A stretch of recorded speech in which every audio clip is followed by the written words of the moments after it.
Bismillahirrahmanirrahim. Alhamdulillahi alamin. Wa sallallahu ala nabiyyina Muhammad wa ala alihi wa sahbihi wa man tabi'ahum bi ihsanin ila yaumiddin, amma ba'd. Kitab Tauhid. Apa maknanya Kitab Tauhid? Kitab Tauhid, apa maknanya?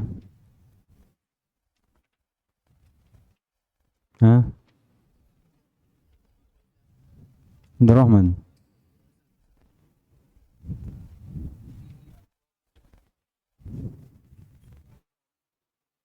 Apa? Iya. Sesuatu yang ditulis dalam pembahasan tauhid.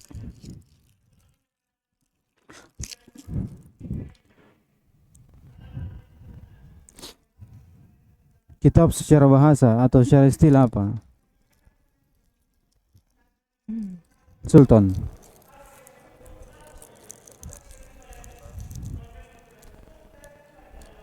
Hah?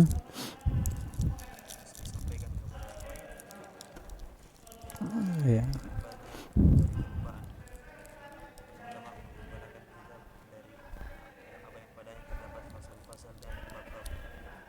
Iya. Sesuatu yang ditulis di atas kertas untuk disampaikan kepada selainnya atau menjaga dari kelupaan, dan digunakan oleh ulama. Kitab itu terkumpul padanya bab-bab dan fasal-fasal. Dikatakan Kitab Tauhid seperti itu maknanya. Apa yang ditulis, di dalamnya terdapat bab tentang tauhid. Taib. Tauhid. Apa yang diinginkan musannif di sini tauhid? Nah, ribut. Tauhid di sini apa yang diinginkan? Tauhid apa? Tauhid rububiyah. Dengan beberapa perkara kita ketahui di sini tauhid rububiyah. Yang pertama,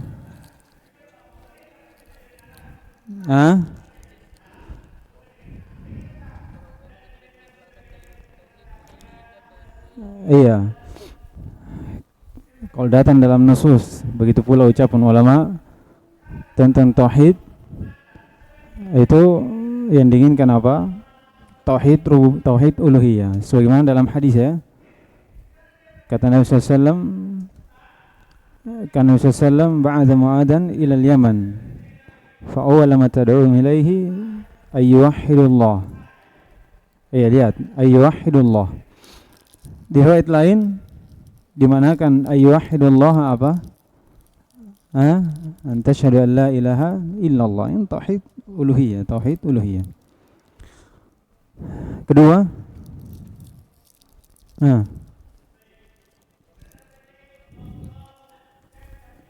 iya, sedikit terjadi perselisihan atau sedikit yang mengingkar dari tauhid rububiyah. Yang banyak mengingkari itu dari manusia adalah tauhid uluhiyah. Terus, kenapa bukan tauhid asma sifat?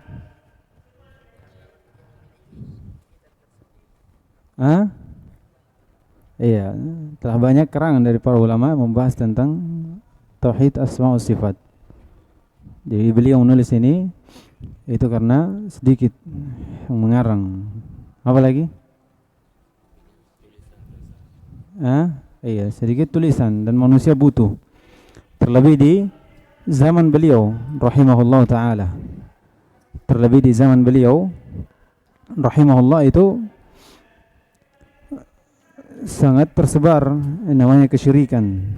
Makanya beliau menulis dari kitab ini untuk memberikan pelajaran ta'lim kepada manusia tentang hakikat dari tauhid uluhiyah. Tauhid uluhiyah.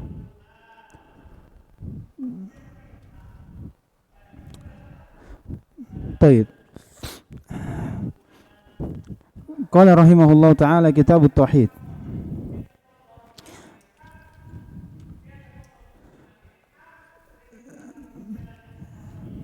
Ini kitabut tauhid. Seseorang dalam permasalahan tauhid ada yang sepantasnya untuk seorang muslim tahu dari permasalahan tauhid. Dan ini dibahas dalam kitab ini. Pertama, seorang itu harus cinta kepada tauhid dan cinta kepada orang yang bertauhid. Cinta kepada tauhid dan cinta kepada orang yang bertauhid.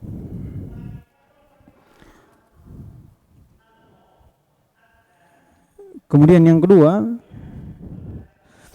seorang itu mempelajari tauhid. Mempelajari tauhid secara jumlah ataupun secara rinci.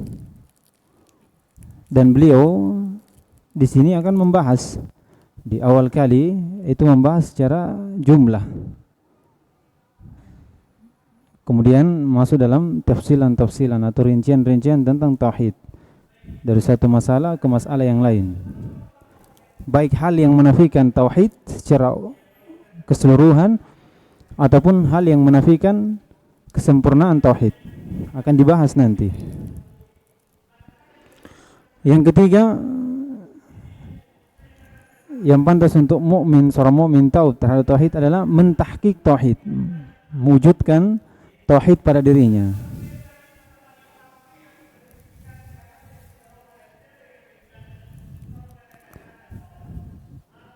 Kemudian yang keempat, seorang dalam permasalahan tauhid dia harus berhati-hati pada apa yang membatalkan tauhid itu atau mengurangi kesempurnaan tauhid. Jadi dalam permasalahan yang pantas seorang mukmin tahu pada permasalahan tauhid, seorang itu tahu berhati-hati dari hal yang membatalkan tauhid atau hal yang mengurangi kesempurnaan dari tauhid itu. Kemudian yang kelima, mendakwakan tauhid. Ini semua akan dibahas oleh musannif rahimahullah. Ya, akan dibahas. Kemudian yang terakhir adalah bersabar. Iya, di atas tauhid itu dan bersabar di atas dakwah itu. Karena perlu diketahui ya, seorang yang berdakwah kepada tauhid itu akan ada gangguan. Akan ada gangguan. Dan seorang yang bertauhid juga akan ada gangguan untuknya. Nabi SAW itu tidak hal itu. Beliau orang yang bertauhid diberikan gangguan dari kaum musyrikin. Terlebih lagi ketika mendakwakan. Iya. Tak kala Nabi SAW mengatakan, ya ayuhan nas, qulu la ilaha illallah tuflihu. Iya. Katakan wahai manusia, la ilaha illallah, kalian akan beruntung. Kemudian dianggap bahwasanya ucapan Nabi SAW ini ucapan yang ajaib. Iya. Aja'ala al-alihata wahida inna hadha la syai'un ujab.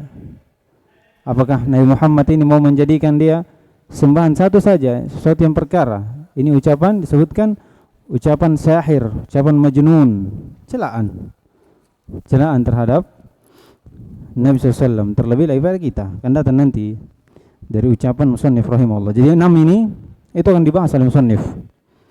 Ya, permasalahan cinta kepada tauhid, cinta kepada pelaku tauhid, mempelajari tauhid baik secara jumlah ataupun secara rinci. Kemudian apalagi mentahqiq tauhid, ya, mewujudkan tauhid pada diri seorang hamba. Kemudian berhati-hati dari hal yang menafikan, menghilangkan tauhid keseluruhan atau hal yang menghilangkan kesempurnaan tauhid. kemudian berdakwah kepada tauhid, kemudian yang terakhir bersabar.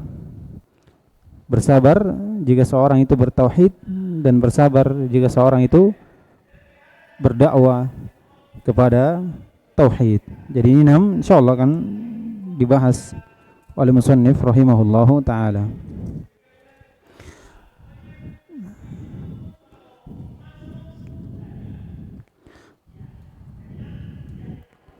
Musannif di sini dalam pembahasan kitab tauhid itu mengambil metode dengan membawakan dalil Al-Quran, sunnah, ucapan sahabat, dan sedikit dari ucapan ulama. Yang saya ingat ada ucapan Ibnu Taimiyah. Ya. Kalau ditanya kenapa musannif mengambil thariqah seperti ini, itu dengan dua hal. Yang pertama, ini jalan para salaf. Ya. Jalan para as-salaf. Orang terdahulu membahas suatu permasalahan tentang agama, terlebih permasalahan yang penting seperti ini, itu tidak lepas dari Al-Quran dan Sunnah. Karena ilmu, qala Rasul, qala Allah, qala Rasul, qala sahabah. Itu ilmu.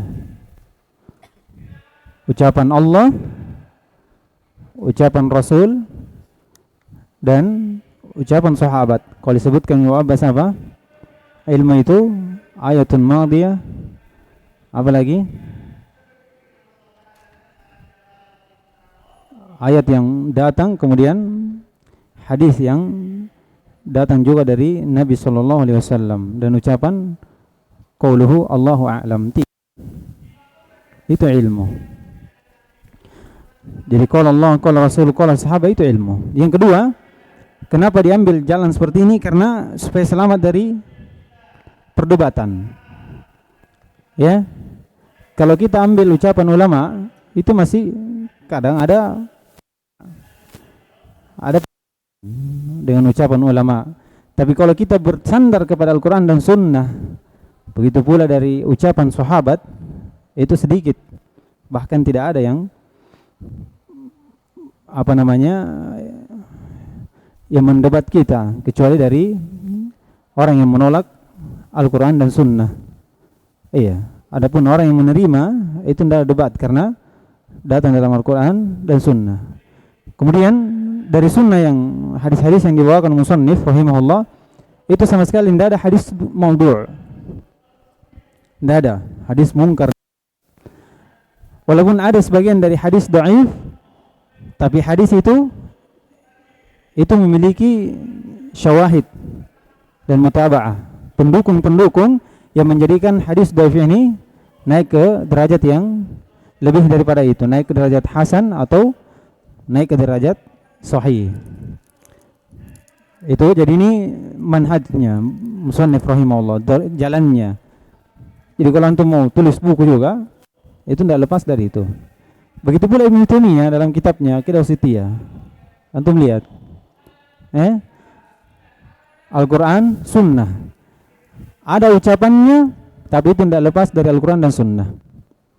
Makanya disebutkan bahwasanya siapa yang menyangka bahwasanya apa yang disebutkan Ibnu Taimiyah ini dari kepalanya sendiri, ada yang menyelisihi dari Al-Quran, datangkan. Dari ucapan Ibnu Taimiyah ada yang menyelisihi Al-Quran, kan? Karena Ibnu Taimiyah itu menganggap menulis itu diambil dari Al-Quran dan Sunnah secara nas atau secara istinbat. Baik. Qala rahimahullah ta'ala kitab at-tauhid.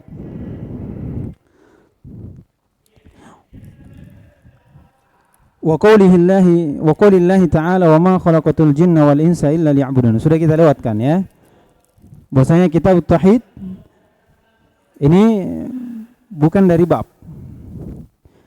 Jadi kitab at-tauhid wa qaulillahi ta'ala wa ma khalaqatul jinna wal insa illa liya'budun, kemudian sampai di bawah itu kandungan untuk apa yang datang setelahnya. Ya. Bukan dia bab tersendiri. Tapi ini tema dari apa yang akan dibahas setelahnya. Oleh karena itu datang bab tauhid dalam kitab ini itu cuma 60 berapa? 66. 66. Ada yang menganggap 67 dan menjadikan ucapan Allah wa ma khalaqatul jinna wal insa illa liya'budun itu bab yang pertama. Bab yang pertama. Kalau di situ apa? Ada nuskha dikatakan bab qaulillahi ta'ala. Diceritakan yang lain ada? Enggak ada ya? Langsung. Kitabut Tauhid wa qaulillahi begitu. Hah? Iya. Ada.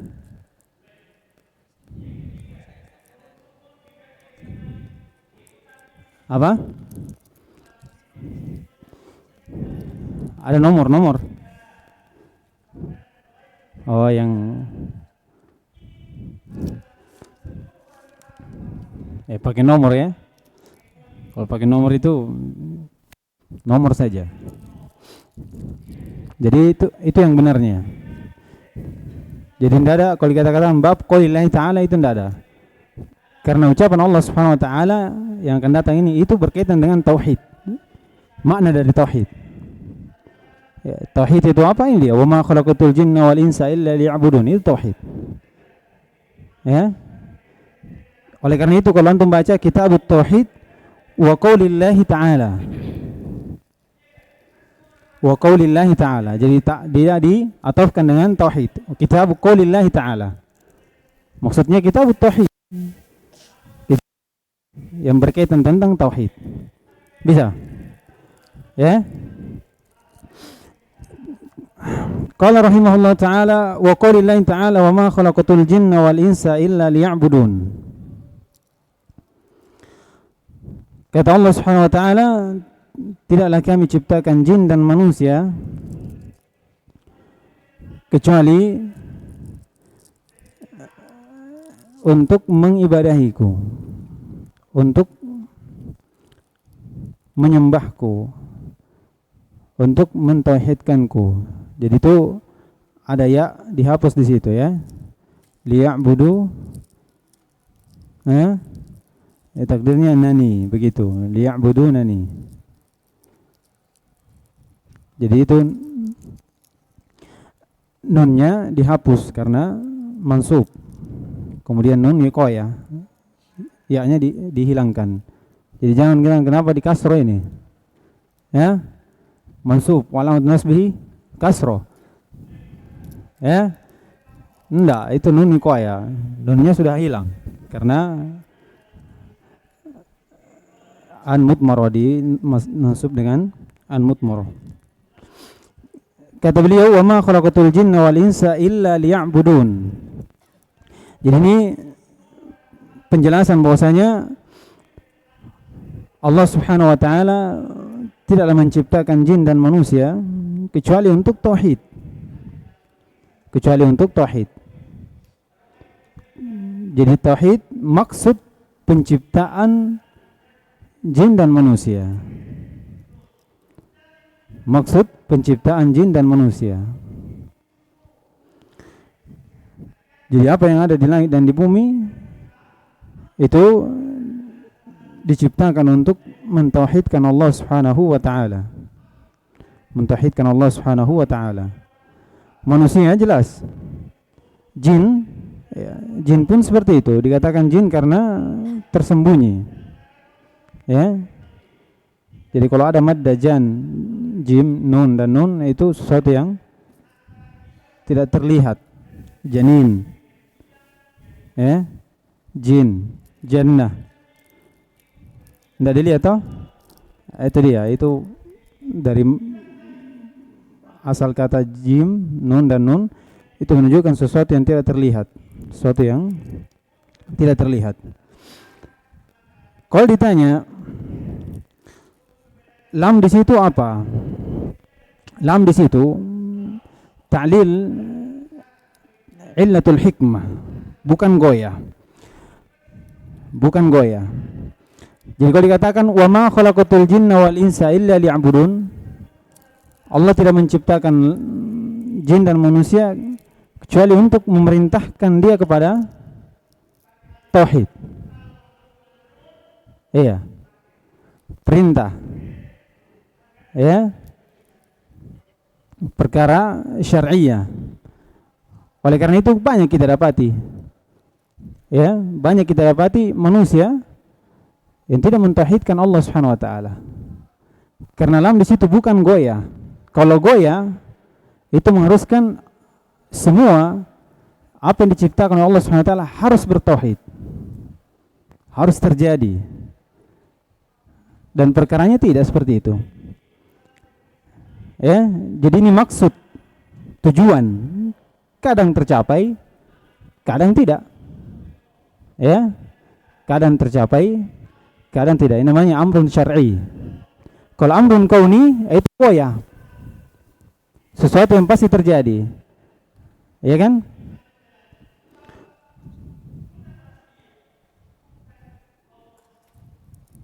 Di dalam ayat disebutkan di surah apa?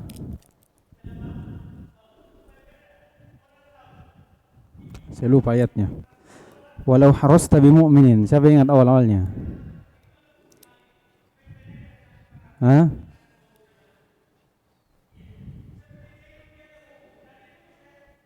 Wala yu'minu aktsaruhum. Bukan. Wa ma aktsarun nasi ma aktsarun nasi walau harasta bimu'minin. Lihat. Ya kan? Manusia itu tidak banyak beriman walaupun kau semangat. Kalau dikatakan perkara harus terjadi, ya, berarti ada penakut. Ya kan? Oleh karena itu ini hikmah, tujuan diciptakan manusia itu untuk mentauhidkan Allah Subhanahu wa taala, untuk mengibadahi Allah Subhanahu wa taala. Oleh karena itu tidak disebutkan malaikat di sini. Ya kan? Karena malaikat apa? Itu bertauhid semuanya, diciptakan memang untuk bertauhid. Tidak ada yang bermaksiat kepada Allah Subhanahu wa taala. Semua melakukan apa yang diperintahkan oleh Allah Subhanahu wa taala. Jadi ayat ini memberikan faedah terhadap kita dari permasalahan tauhid, bahwasanya hikmah, maksud, tujuan manusia dan jin diciptakan di permukaan bumi ini untuk apa? Mentauhidkan Allah Subhanahu wa taala. Ya, dan tauhid sudah lewat. Apa maknanya? Tauhid apa di sini? Tauhid uluhiyah. Terpentingnya adalah tauhid uluhiyah. Baik. Wa qala rahimahullah taala wa qaulillahi taala wa laqad ba'atsna fi kulli ummatin rasulan an i'budullaha wajtanibut taghut.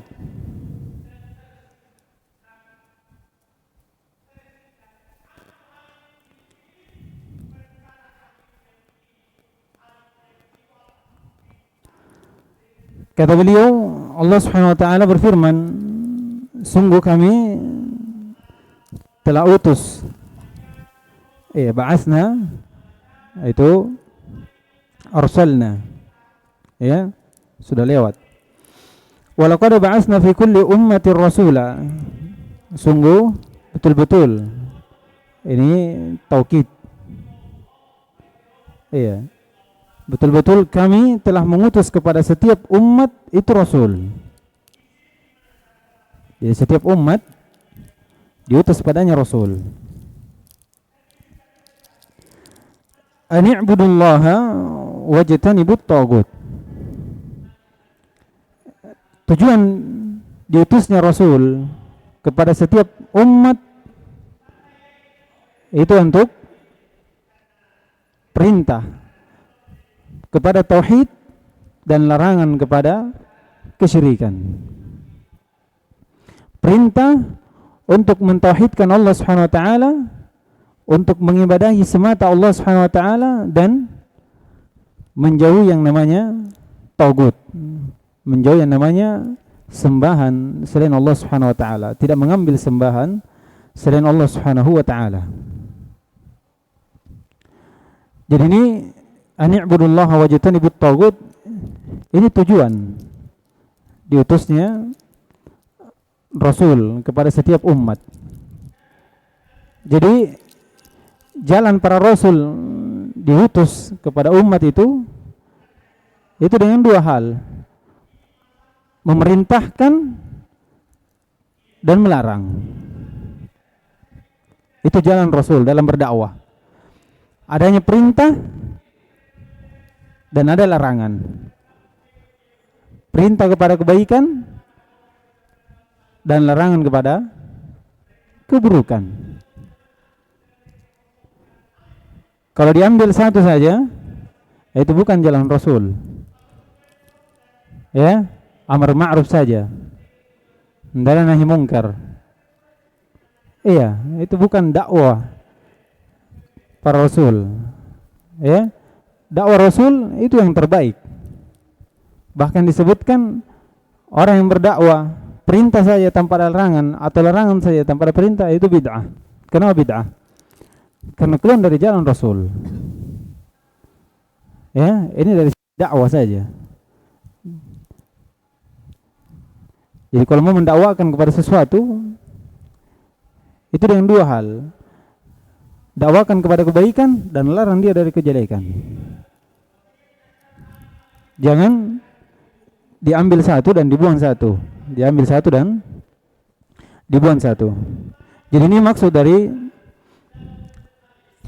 diutusnya Rasul, ani'budullaha, untuk mentauhidkan Allah, menyembah hanya kepada Allah, wajtanibut tagut. Sudah tagut lewat Iya.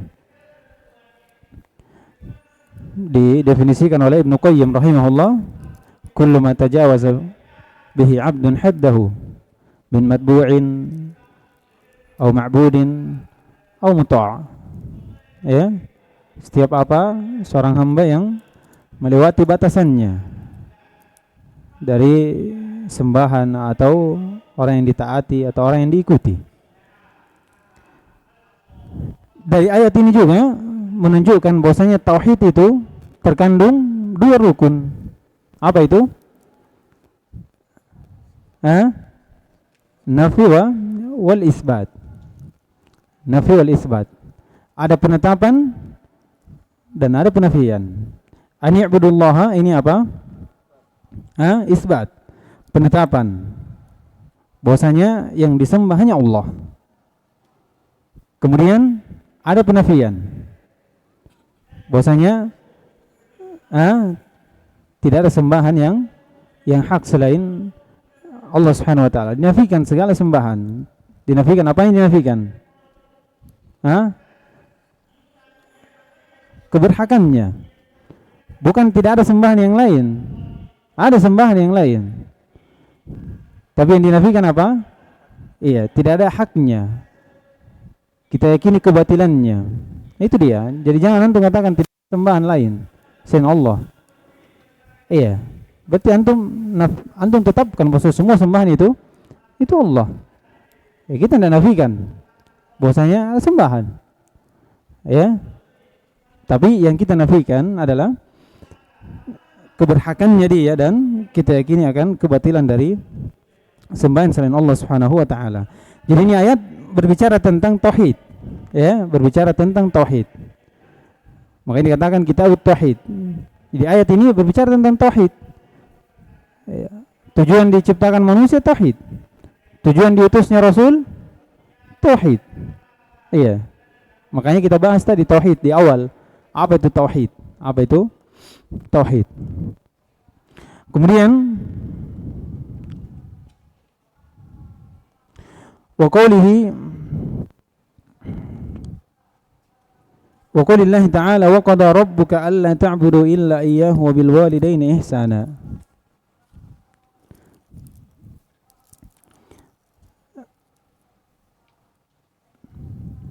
Kata Allah Subhanahu wa taala, Allah telah memutuskan, memerintahkan untuk kalian tidak mengibadahi selain Allah Subhanahu wa taala. Kalian tidak menyembah kecuali kepada Allah Subhanahu wa taala saja.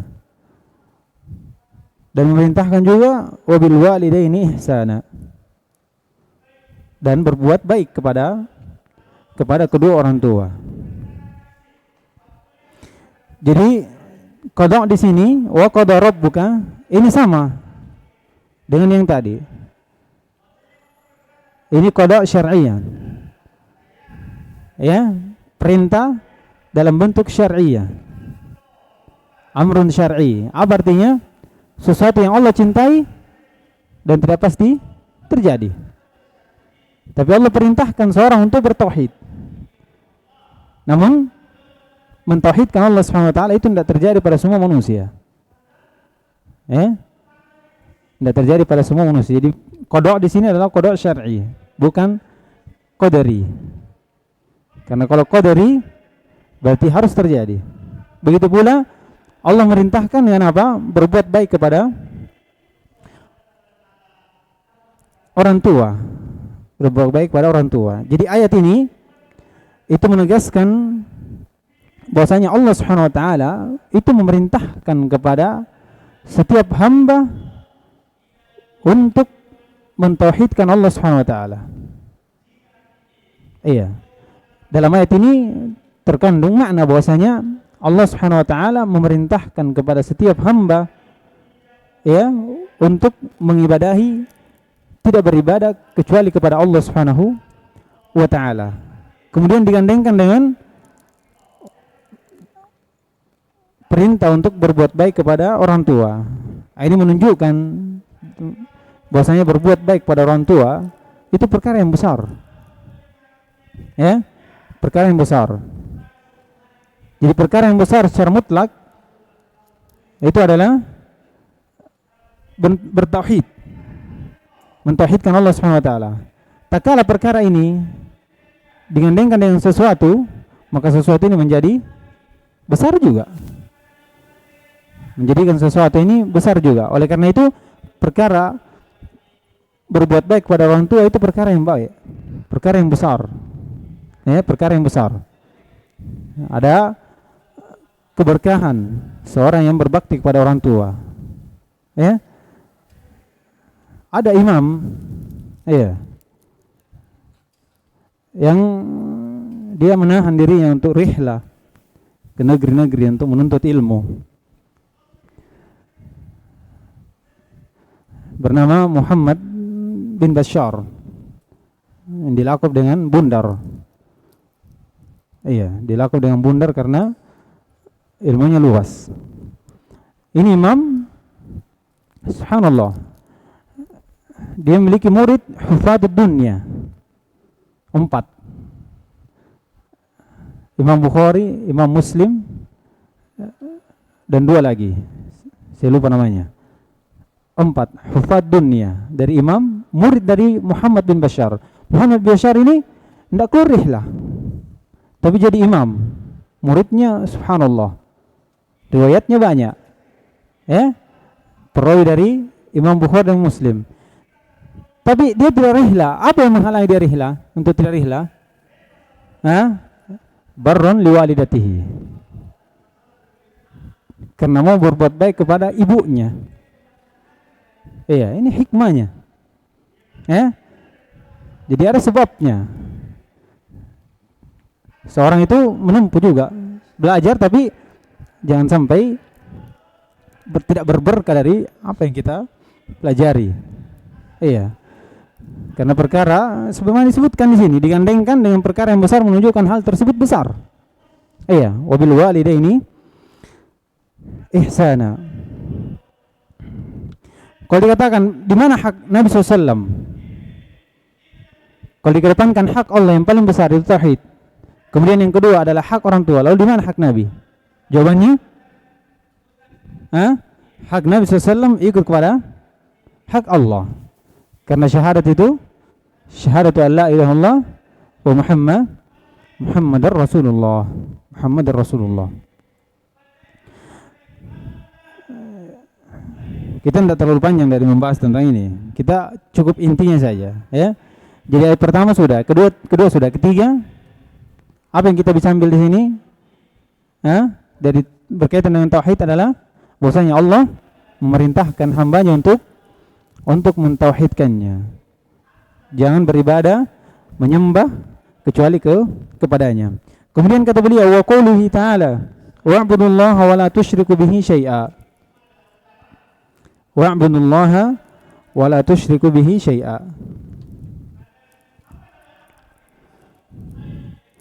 Di sini perintah. Perintah bermakna wajib. Ya. Wa'budullaha. Sama juga tadi. Perintah untuk mentauhidkan Allah Subhanahu wa taala. Tapi di ayat ini digandengkan wala tusyriku billahi syai'a. Wala tusyriku bihi syai'a. Digandengkan dengan penafian dan jangan larangan, dan jangan kalian mensyirikatkan Allah Subhanahu wa taala dengan sesuatu apapun. Iya, dibedakan yang pertama dengan yang kedua. Ya. Kalau di sini perintah untuk mentauhidkan Allah dan larangan terhadap kesyirikan. Jadi ini makna la ilaha illallah terkandung dalam dua rukun. Penetapan perintah dan penafian larangan. Penafian larangan untuk mensyirikatkan Allah Subhanahu wa taala.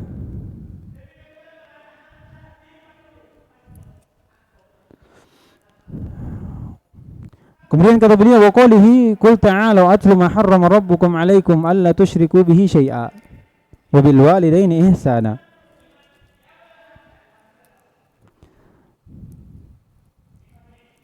Kata beliau, qul, katakan oleh Muhammad, ta'alu, kemari.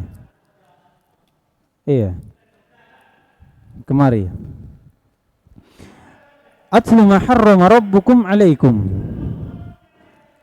Saya akan bacakan apa yang Allah haramkan terhadap kalian. Alla tusyriku bihi syai'a wa bil walidaini ihsana.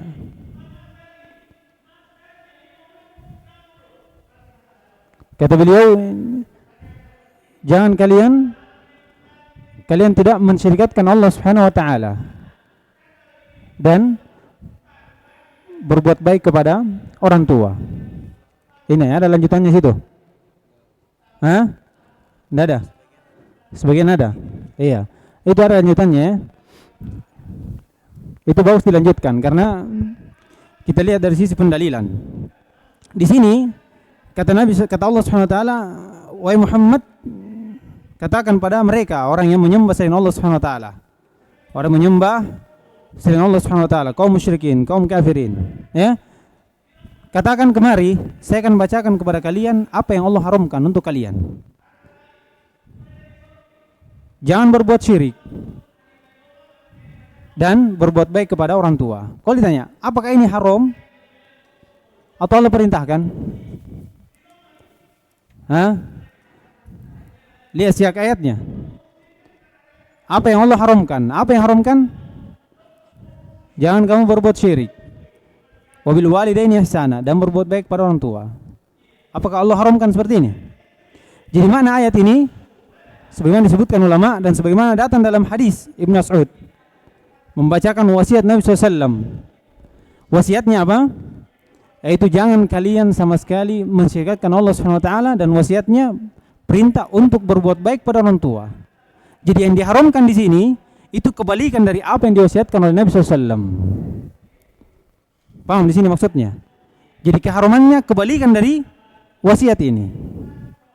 Wasiat untuk berbuat baik kepada orang tua. Kebalikannya apa? Yang diharamkan apa? Hah? Untuk berbuat tidak baik kepada orang tua. Iya. Begitu pula dengan perkara tauhid. Perkara tauhid. Apakah Allah mengharamkan kita untuk tidak berbuat syirik? Hah? Allah mengharamkan kita tidak berbuat syirik?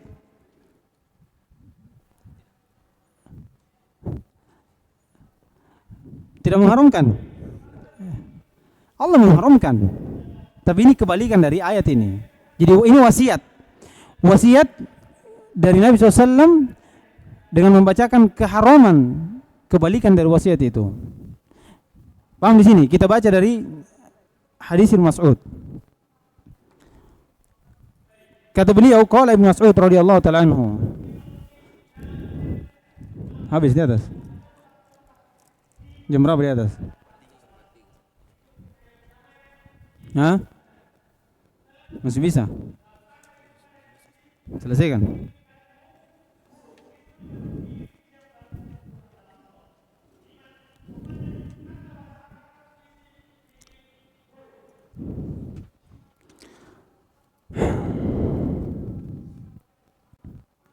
Tidak cukup ini. Nanti kita terlambat lagi. Baik, kita akhirkan. Insya Allah kita lanjutkan besok. Dimulai dari ayat yang terakhir tadi. Karena berhubungan dengan yang setelahnya.